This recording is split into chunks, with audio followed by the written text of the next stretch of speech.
जय हिंद साथियों, मेरा नाम है आदित्य यादव। स्वागत है आप सभी का यूपीएससी मार्गदर्शक में। नाउ दोस्तों, रिसेंटली जो है बीमेस्टेक चार्टर लागू हुआ है, जो कि एक पड़ोसी देशों का संगठन है, जिसके बारे में हम इस वीडियो में चर्चा करेंगे और बताएंगे कि यह जो 27 सालों के बाद जो चार्टर लागू किया गया है, इसके बारे में और भी जो सारी जानकारियां हैं उसको हम आपको इस वीडियो में बताएंगे और इससे कौन कौन सी जो चीज़ें हैं और इस पर जो है जयशंकर जी का भी एक बयान आया है, तो उसको लेकर के भी बात करेंगे। लेकिन सबसे पहले यह जानना ज़रूरी है कि आखिर यह बीमेस्टिक है क्या, ये कौन सा संगठन है जिसको लेकर के अभी जो चर्चाएं हैं वो काफ़ी ज़्यादा तेज़ हो गई हैं। तो जिसमें आप न्यूज़ आर्टिकल में देख सकते हैं कि a big step forward for BIMSTEC cooperation के बीच में देखा जाए तो यहाँ पे एक चार्टर लागू किया गया है, जिसके अंदर अगर देखा जाए तो श्रीलंका के अंदर एक मीटिंग हुई थी 30 मार्च 2022 में। उसके बाद वहाँ पर ये चार्टर जो है लागू किया गया था, लेकिन इसको पूरी तरह से लागू नहीं किया गया था। फिर उसके बाद जो अभी हाल ही में न्यूज़ निकल के आई है, तो यहाँ पे आप देख सकते हैं कि जयशंकर जी का जो बयान इसमें आया कि बीमेस्टेक चार्टर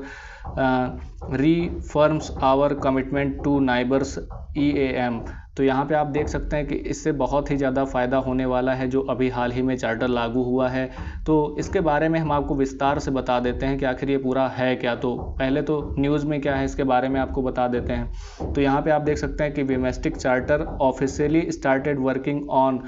20 मई ऑन 2024। यानी कि मैंने आपको बताया कि आज जो 30 मार्च जो है श्रीलंका के अंदर 2022 में इस चार्टर को जो है लागू करने की बात कही गई थी, लेकिन पूरी तरह से वहां पर लागू नहीं किया गया था। जैसा कि आप यहां पे देख सकते हैं कि during the big meeting on Sri Lanka March 30 2022, तो यहाँ पर ये पूरी मीटिंग हुई थी, लेकिन चार्टर लागू नहीं किया गया था। फिर अब बात आती है तो यहाँ पे आप देख सकते हैं कि with Nepal parliamentary approval in April 2024 BIMSTEC member state completed of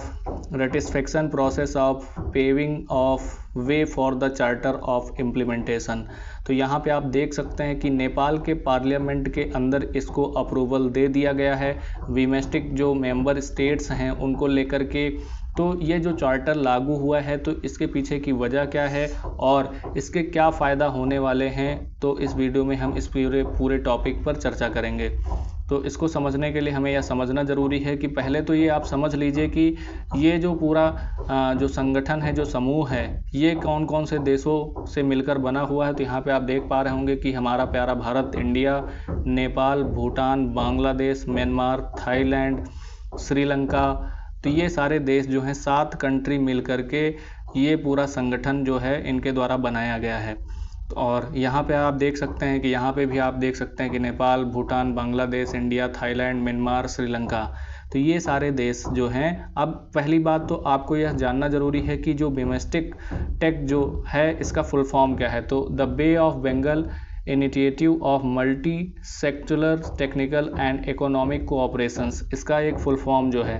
तो इसको लेकर के आगे और भी बातें करेंगे कि आखिर इससे कौन कौन से फ़ायदे होते हैं। जो 7 कंट्री हैं, तो यहाँ पे पड़ोसी देशों के आप देख सकते हैं कि जो मैप में आपको दिखाया गया होगा कि भारत के पड़ोसी देश इस पूरे संगठन के अंदर शामिल हैं। जो ये एक ग्रुप बनाया गया है, जिस प्रकार सार्क जैसे जो ग्रुप हैं कहीं ना कहीं ठीक उसी प्रकार उससे मिलता जुलता ये संगठन जो है बनाया गया है। तो इसको लेकर के अगर बात की जाए तो यहाँ पे आप देख सकते हैं कि BIMSTEC regional organization comparison 7 state 5 driving from South Asia including Bangladesh, Bhutan, India, Nepal, Sri Lanka, 2 from South East Asia. तो 2 ऐसे जो कंट्री हैं वो साउथ ईस्ट एशिया के हैं और 2 जो हैं वहाँ पर और भी जो कंट्री हैं वो साउथ एशिया की दिखाई देती हैं। तो जैसे साउथ एशिया की बात की जाए तो इसमें बांग्लादेश शामिल है, भूटान, इंडिया, नेपाल और श्रीलंका शामिल है। और साउथ ईस्ट एशिया की कंट्री की अगर बात की जाए तो इसमें म्यांमार आता है और थाईलैंड आता है। दिस सब regional organisation come into beings of 6th June on 97, यानी कि बैंकॉक के अंदर एक जो है 6 जून को मीटिंग चल रही थी वहाँ पर सब रीजनल ऑर्गेनाइजेशन के तहत। तो वहाँ पर इस पूरे संगठन को बनाने की बात को लेकर के वहाँ पे ये पूरा जो है स्टार्ट किया गया। फिर उसके बाद धीरे धीरे ये सारा मामला वहाँ से स्टार्ट हो गया। तो ये यानी अगर इसकी नियुक्ति की बात करें, यानी इसका जो पहला अगर देखा जाए तो कब स्टार्ट हुआ, तो 1997 में इसके बारे में, यानी जो बिमस्टेक एक संगठन है इसको कहीं ना कहीं से वहाँ पे बनाया गया था। तो आप यहाँ पे समझ सकते हैं बिमस्टेक सेक्रेटरियल ऑफ ढाका इन बांग्लादेश, यानी कि सेक्रेटरिएट की बात करें कि यानी इसका जो मेन ब्रांच या ऑफिस कह सकते हो वो ढाका के अंदर है, जो कि बांग्लादेश के अंदर है। तो आप यहाँ समझ पा रहे होंगे। तो इंस्टीट्यूशनल मैकेनिज्म की बात की जाए तो इसमें आप देख सकते हैं कि BIMSTEC summits, ministerial meetings, senior official meetings, BIMSTEC working groups, business forum and economic forum, तो ये सारी जो हैं इसके अंदर जो मैकेनिज्म है ये फॉलो किए जाते हैं। फिर उसके बाद अगर कॉरपोरेशन की बात की जाए तो यहाँ पे कॉरपोरेशन के अंदर आप देख सकते हैं corporation with in BIMSTEC initially focus on 6 sector on 1997। तो इसमें आप देख सकते हैं 1997 के थ्रू अगर देखा जाए तो इसमें सबसे पहला जो आता है trade, technology, energy, transport, tourism and fisheries की बात आती है। तो ये सारे जो हैं 6 फैक्टर के ऊपर इसको पूरा जो है एक्सपेंड किया गया था। और उसके बाद धीरे धीरे 2008 के अंदर अगर देखा जाए तो और भी जो सारी चीज़ें हैं इनको इसके अंदर शामिल किया गया। वहीं 2021 की बात की जाए तो इसमें each member of state leading certain sector, यानी कि अलग अलग जो स्टेट बांटे गए, यानी जो कंट्री दी गई हैं उनको कहीं ना कहीं अलग सेक्टर में बांट दिया गया। तो जैसे India focus on security along with the country terrorism, transnational crime, disaster management and energy, यानी आप समझ सकते हैं कि जो ग्रुप है कहीं ना कहीं उसमें जो है अलग अलग चीज़ों को अलग अलग देशों में बांट दिया गया है कि आप इसको सबसे पहले आप यहाँ पे मैनेज करेंगे, यानी कि आप इसको रीऑर्गेनाइज करेंगे जो भी सेक्टर हैं अलग अलग। तो इसमें इंडिया का आप देख ही सकते हैं कि सिक्योरिटी को लेकर अगर कोई बात आती है तो इंडिया मैनेज करेगा, कंट्री टेररिज्म की बात आती है, काउंटर टेररिज्म की, या फिर ट्रांसनेशनल क्राइम की बात आती है, डिजास्टर मैनेजमेंट की बात आती है, एनर्जी को लेकर के बात आती है, तो इसका जो मेन फोकस होगा वो भारत का होगा। वहीं पे अगर देखा जाए तो सिग्निफिकेंस ऑफ बिमस्टेक की बात की जाए तो यहाँ पे अराउंड देखा जाए तो 22% world population live in 7 country around the Bay of Bengals, यानी कि जो बे ऑफ बंगाल है यानी बंगाल की खाड़ी है, इनके पास जो पड़ोसी जो देश हैं कहीं ना कहीं अगर देखा जाए तो 22% लगभग यहाँ पे जनसंख्या पाई जाती है पूरे वर्ल्ड की बात की जाए तो। और all 7 countries sustain average annual rate growth of 3.4% and 7.5% from 2012 से लेकर 2016 तक की अगर रिपोर्ट की बात की जाए तो यानी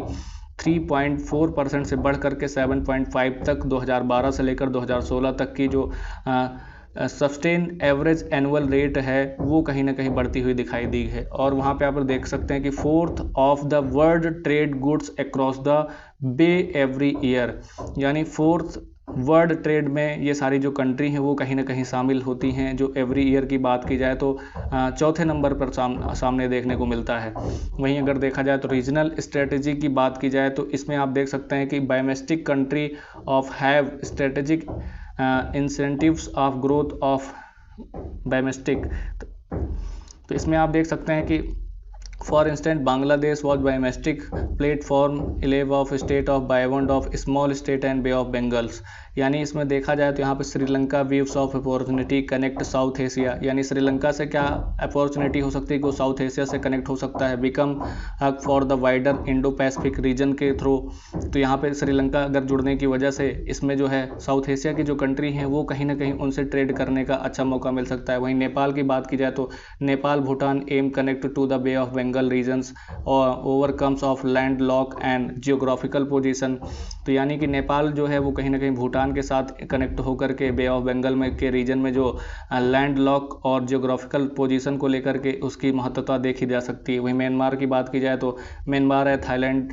deeper connect with the India and BIMSTECs as means of access of India rising consumer market balance of China. तो यानी अगर यहाँ पे आप देख सकते हैं कि थाईलैंड की बात की जाए, म्यांमार की बात की जाए तो जो राइजिंग कंज्यूमर है कहीं ना कहीं वो मार्केट के लेकर के balance China influence of region and development alternative China inroad and belt initiative, यानी कि इनरोड इनटू साउथ एशिया। तो जो चाइना के द्वारा साउथ एशिया के अंदर बहुत सारे देशों के अंदर जो अपना जाल पूरा बिछाया जा रहा है, उसको लेकर कहीं ना कहीं म्यांमार और थाईलैंड के शामिल होने से भारत की जो महत्वता है कहीं ना कहीं वो बढ़ती हुई दिखाई दे सकती है। तो यहाँ पे और भी देख सकते हैं कि allow for the integration, regional security, cooperation and leveraging shares value and historic peace of development. तो ये सारी चीज़ें जो हैं, इनके जो मुद्दे हैं वो कहीं ना कहीं इसमें शामिल होते दिखाई दे रहे हैं आपको। और इम्पोर्टेंस की बात करें तो भारत के लिए क्यों इम्पोर्टेंट रखता है ये, तो यहाँ आप देख सकते हैं BIMSTEC not only connect South and South East Asia but also in faces of ecologies of great Himalayans, यानी ग्रेट हिमालयन से कनेक्ट होने के लिए पे ऑफ बंगाल से जो अदर बहुत सारी जो कंट्री हैं उनको कनेक्ट करने के लिए ये कहीं ना कहीं जो ग्रुप है ये काफ़ी ज़्यादा इंपॉर्टेंट हो जाता है भारत के लिए। और यहाँ पे और भी बात की जाए तो India sees BIMSTEC natural platform of priorities of foreign policy objective of neighbourhood first and first East, यानी कि फर्स्ट ईस्ट को लेकर के अगर बात की जाए अपने पड़ोसियों को लेकर के, यानी सबसे पहले जो महत्वता भारत के द्वारा दी जा रही है वो कहीं ना कहीं अपने पड़ोसी देशों को देने की बात कर रहा है। यानी यहाँ पर ट्रेड को लेकर के पड़ोसी देशों के साथ अच्छा व्यापार भी साझा हो सकता है इस जो ग्रुप के थ्रू। तो यहाँ पे आप देख सकते हैं कि the significance of domestic highlighted when sums its member country supported India calls boycott the south Asian association regional और कोऑपरेशन सार्क। जो सार्क एक संगठन बनाया गया था उसमें इंडिया के द्वारा बहुत सारी कंट्री को सपोर्ट जो देखा जा सकता है कि बहुत सारे जो मेंबर्स हैं इसमें देखा जा सकता है कि बहुत सारे सार्क में जो बहुत सारी जो कंट्री हैं वो कहीं ना कहीं शामिल थे, इंक्लूडिंग पाकिस्तान। तो वहाँ पर इसको लेकर के भारत के अंदर इस्लामाबाद के अंदर जो है इंडिया को लेकर के काफ़ी ज़्यादा विवाद देखने को मिला था। तो इसी को लेकर के कहीं ना कहीं इसको पूरा टक्कर देने के लिए ये पूरा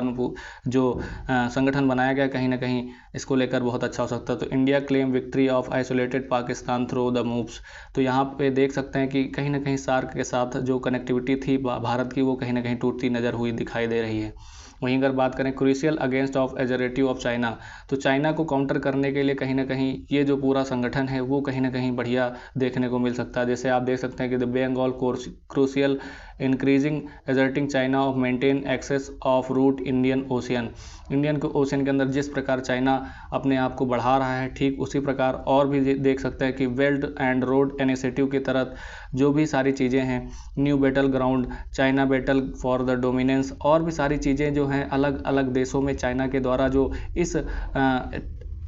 स्ट्रेटजी के थ्रू जो है अलग अलग देशों के साथ जो उसके व्यापारिक संबंध है वो बनाए जा रहे हैं। तो उसको काउंटर करने के लिए कहीं ना कहीं ये संगठन आगे आकर के भारत को भी मदद करने वाला है। तो यहाँ पे आप देख सकते हैं कि domestic allow India push country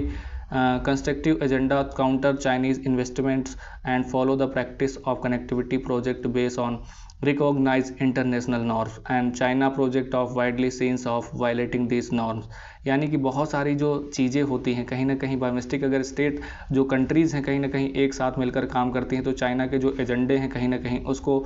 दूर किया जा सकता है। तो आप समझ पा रहे होंगे कि ये पूरा जो संगठन है अगर ये 7 कंट्री जो है मिल करके अगर काम करती हैं तो चाइना के द्वारा जो डेप्थ एंड ट्रैप वाली जो पॉलिसी है कहीं ना कहीं उसको छुटकारा दिया जा सकता है। और भी बात करें तो preserve peace and freedom of navigation. तो यहाँ पे आप प्रेजर पीस की बात करते हैं, शांति को लेकर के, इंडिपेंडेंस को लेकर, फ्रीडम यहाँ पे स्वतंत्रता देखने को मिल सकती है, नेविगेशन भी देखने को मिल सकता है। जैसे the Bay of Bengal showcased on open peaceful contracting of China behaviour South China Asia. तो साउथ चाइना सी के अंदर जिस प्रकार चाइना की जो प्रेजेंस है वो कहीं ना कहीं दूसरे देशों के ऊपर हावी होते हुए देखने को मिलता है। जैसे कि आप देख सकते हैं फिलीपींस को किस प्रकार से, वहाँ के मछुआरों को किस प्रकार से चाइना के द्वारा पूरा उनको कहीं ना कहीं भगाने का काम किया जाता है, उनको काउंटर करने, उनको मारने का काम किया जाता है कि वहाँ पे वो मछली ना पकड़ पाएँ। तो ठीक उसी प्रकार जो देखा जाए तो बे ऑफ बंगाल के अंदर चाइना की जो महत्वता है वो बढ़ने न पाए, इस प्रकार अगर 7 देश मिलकर के काम करते हैं तो कहीं ना कहीं ये चाइना जो है जो अपनी पॉलिसी के थ्रू जो अलग अलग जो एरिया है उसके अंदर जो उसके डेवलपमेंट है वो कहीं ना कहीं कम होते दिखाई देंगे। यहाँ पे आप देख सकते हैं develop the code of conduct, preserve the freedom of navigation applying existing sea of regionally. तो यहाँ पे और भी देखा जा सकता है कि domestic can be stem region creeping militarism and Institute of Instance and Bay of Bengal zone of peace and seek unit of valuism behavior of extra regional power। यानी सभी देश मिलकर के मिलिट्री को भी कहीं ना कहीं इम्प्रूव कर सकते हैं और अपने बिहेवियर को लेकर के जो एक्स्ट्रा रीजनल पावर हैं उनको भी कहीं ना कहीं इम्प्रूव किया जा सकता है। और जब दो और अलग अलग देशों के लोग एक साथ मिलेंगे तो कहीं ना कहीं सांस्कृतिक और भी सारी चीज़ें जो हैं कहीं ना कहीं एक दूसरे की चीज़ों को जानने को मिलेगा। तो यहाँ पे आप देख सकते हैं domestic member country should be focus on depending corporation in various sector, जिसमें trade, technology, energy, transport, tourism, fisheries, security and counterterrorism and disaster management and energy. तो ये सारे जो मेन जो देखा जाए तो जो फोकस है कहीं ना कहीं जो सेक्टर हैं वो ये आपको दिखाई दे रहे होंगे। तो इन पर जो है सभी सातों कंट्री अगर मिल करके काम करती हैं तो कहीं ना कहीं आगे बढ़ने का जो जीडीपी को लेकर के अगर देखा जाए तो ये कहीं ना कहीं इकोनॉमी को लेकर के देखा जाए तो ये कहीं ना कहीं बढ़त देखने को मिल सकती है। तो the organisation should work toward of implementing of existing agreement of explore new avenue for the collaboration. यानी एक साथ मिलकर के अगर काम करते हैं तो कहीं ना कहीं नए नए ट्रेड और व्यापार, और देखा जाए तो साउथ एशिया के अंदर जो भी सारी कंट्रीज़ हैं वो कहीं ना कहीं यहाँ पर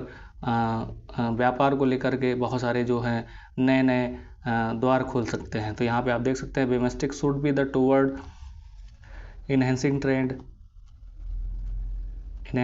facilitation during barriers and promoting economics integration of among member countries। तो यहाँ पे ये भी आप देख सकते हैं। वहीं अगर देखा जाए तो इन देशों के अंदर फ्री ट्रेड एग्रीमेंट को लेकर के जो है boost regional trade off investment को देखा जाए तो यानी इन देशों के बीच में अगर फ्री ट्रेड इन्वेस्टमेंट होता है या फिर एग्रीमेंट होता है तो वो कहीं ना कहीं बिजनेस को लेकर के, ट्रेड को लेकर के काफ़ी ज़्यादा फ़ायदा देखने को मिल सकता है। और वहीं अगर बात की जाए जो हाल ही में चार्टर लागू किया गया है तो इसको लेकर अगर बात की जाए तो इससे ये होगा कि और भी जो नए नए देश हैं कहीं ना कहीं आधिकारिक तौर पर इसको मान्यता दे दी गई है। और अदर भी जो स्टेट हैं, जो पड़ोसी देश अगर इससे जुड़ना चाहेंगे तो कहीं ना कहीं आने वाले समय में इन्वेस्टमेंट करना चाहेंगे इस पूरे ग्रुप के थ्रू तो कहीं ना कहीं उनको जोड़ा जा सकेगा। तो ये जो है आधिकारिक जो देखा जा सकता है कि आधिकारिक तौर पर इसको पूरा महत्वता दे दी जा चुकी है। और कहीं ना कहीं अब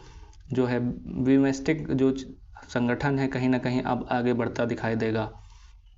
तो आशा करता हूं कि आपको इस वीडियो में अच्छी जानकारी मिली होगी, और वीडियो अच्छी लगी तो वीडियो को लाइक करें और इसी तरह के इन्फॉर्मेटिव वीडियो के लिए हमारे चैनल को सब्सक्राइब करें। धन्यवाद।